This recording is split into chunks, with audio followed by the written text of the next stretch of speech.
sosio-emosional dan organisasional dalam kelas.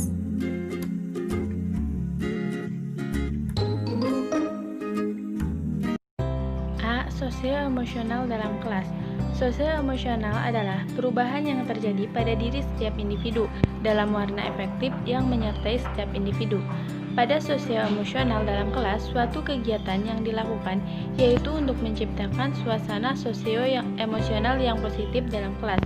Sosio-emosional yang positif berarti adanya hubungan yang baik antara guru dengan peserta didik dan peserta didik dengan peserta didik, di mana di sini guru adalah kunci terhadap pembentukan hubungan yang baik tersebut.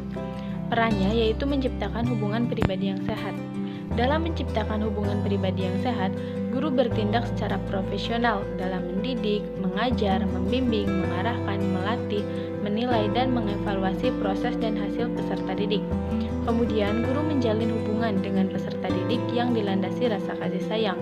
Guru berusaha memperoleh informasi tentang peserta didik sebagai bahan untuk melakukan bimbingan dan pembinaan. Guru menciptakan suasana belajar dengan sebaik-baiknya yang menunjang berhasilnya proses belajar mengajar. Thomas Gordon mengungkapkan, hubungan guru dan siswa dikatakan memiliki iklim sosio-emosional yang baik apabila hubungan itu memiliki sifat-sifat seperti: yang pertama, adanya kebebasan antara pendidik dan peserta didik. Yang dimaksud di sini yaitu sifat ini menghendaki antara pendidik dan peserta didik saling bersikap jujur dan terbuka diri satu sama lain.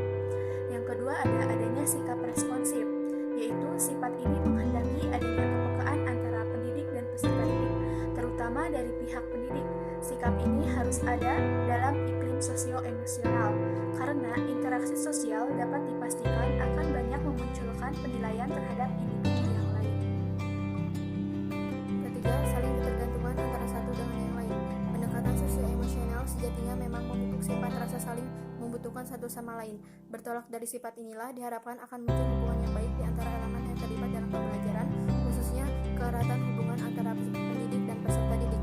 Yang keempat, adanya kebebasan. Kebebasan di sini artinya adanya penghargaan dan penghormatan terhadap berbagai keberagaman yang ada dalam peserta didik. Peserta didik diberikan ruang yang cukup untuk dapat tumbuh dan berkembang berdasarkan keunikannya, kreativitasnya, dan kepribadiannya masing-masing. Yang kelima, saling memenuhi kebutuhan.